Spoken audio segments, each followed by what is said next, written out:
we doing? How we feeling? Do I have to get Koopman up here to help get this thing going or what? Can you hear me okay? Yeah. Okay. All right, my name's Dave Smith. I'm a recovering alcoholic. Oh, wait, that's tomorrow night. So what I want to talk to you about tonight is partnership. My wife decided to get into the business because she wants me to retire early, and I said, amen, sister. So this is my wife. This is my family, and this is why we are here. Next slide. So what I want to talk to you about is partnerships, but I want to also talk about companionships. The want or need for companionship turns into an opportunity to start a relationship, which ends up forming a partnership. So today's focus is going to be on ships. So that'll be the theme of our discussion. So there's a few characteristics that are required to make this transaction happen. So the way I look at Primerica, whether you're married or not, we're all independent, but we're partners, and we're a bunch of ships sailing through North America, saving people from financial debt. Okay, so next slide, please. So the characteristics of partnership: trust, common values, chemistry, defined expectations, mutual respect. One of my favorites is synergy, and then two-way communication. And we'll get into each one of these topics. Next slide, please. Trust. Ian told this guy there's $1 million policy on the other side of there. And he didn't stop. He's going right across. Why? Because he believes in the system. He believes in the support that he has. And this guy's just going to go fearless to get that policy taken care of. Trust. Next slide, please. Common values. There's 1 million common values in a partnership. Family, honesty, balance. It goes on and on. But in a relationship or in a partnership, if you start discluding some of these and you start taking down these sails because you don't have those characteristics, what happens to your ship? It slows down. It stops. So common values. Make sure that the people you work with, your uplines or downlines, you all have common values. That's good. Next slide. Chemistry. Ow, ow. Well, yeah. So you look at chemistry in terms of who we are. You, and then plus I. If you take the oxygen out of you, what happens?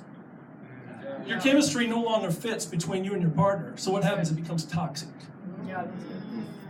Next slide, please.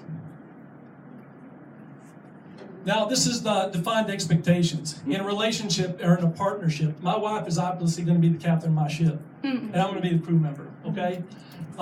So we have to understand what her role is going to be in terms of leading me, and then she's going to educate me to lead people as we start recruiting. That's good.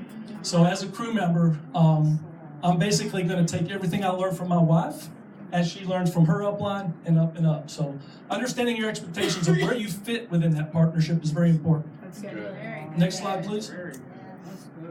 Mutual respect. In marriage, there's got to be mutual respect. In partnerships, friendships, relationships, any type of ship, there's a mutual respect. That's good. As you notice here, you see the crew members all saluting, which is admirable that you can tell who the captain is. But what is the captain doing in return? Saluting back. That's good. Okay? That's awesome. Next slide, please.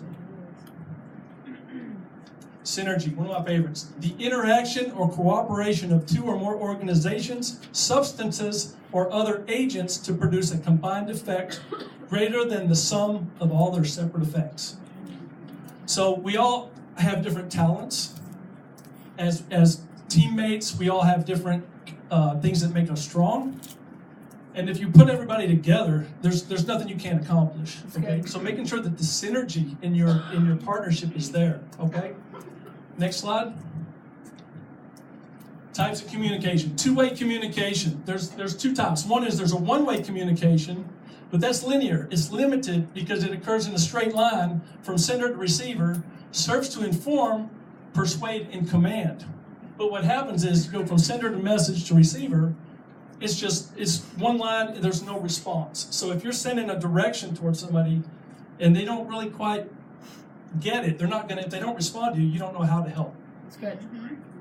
Two-way communication always includes feedback from the receiver to the sender and let the sender know that the message has been received accurately.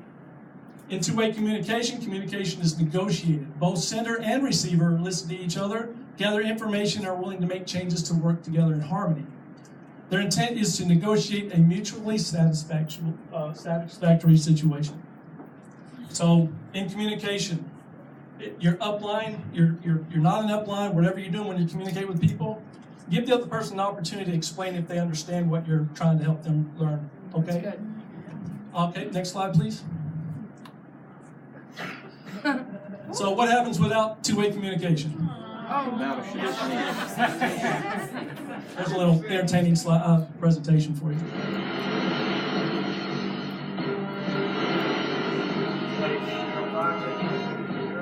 Again, this is the USS Montana requesting that you immediately divert your course 15 degrees to the north to avoid a collision. Over.